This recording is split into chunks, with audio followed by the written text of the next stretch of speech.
Okay, so yesterday, the lead actress, Katie, she allowed us to get her hair professionally dyed for the character. She's naturally very blonde, and I wanted the character to be brunette. I didn't need to be there, but I wanted to be there to kind of, support her in the background. I understand what I'm asking of her, even if it's just hair. Also to approve the final color at the end.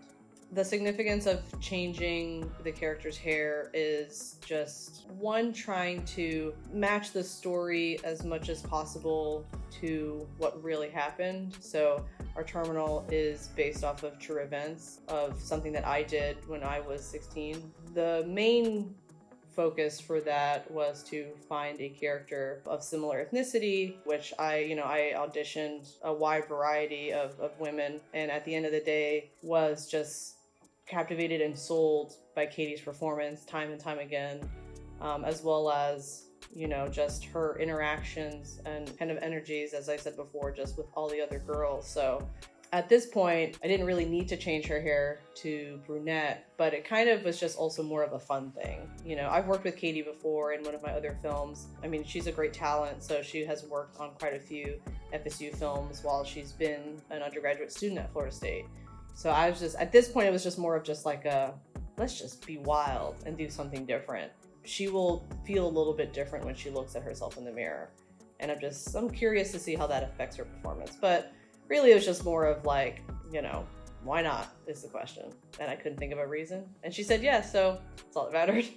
There's two sides of it. There's Grace, who is the hairstylist, and just her doing the work and being very methodical and being very careful to ensure that, Katie's hair isn't damaged or ruined. I mean, that was something interesting to watch. But also Katie being the person, subjected to this hair dye and being very nervous. I mean, she just looked almost numb at a point. Like, definitely nervous, but kind of muted.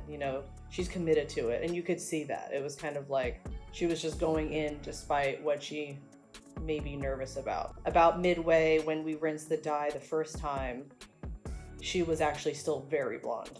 Both looked at me and was like, do you need it darker? And I just had to say yes. I was starting to feel guilty about putting her through this process. Now we're going to be here for another hour. This was something that I already needed to commit to, and I couldn't be wavering at that point. To kind of be managing that and committing to my decisions, I mean, that's directing. I'm used to doing that during production about a scene, not so much outside of that with like key details and key points. So it's kind of funky. Yeah. Get off it.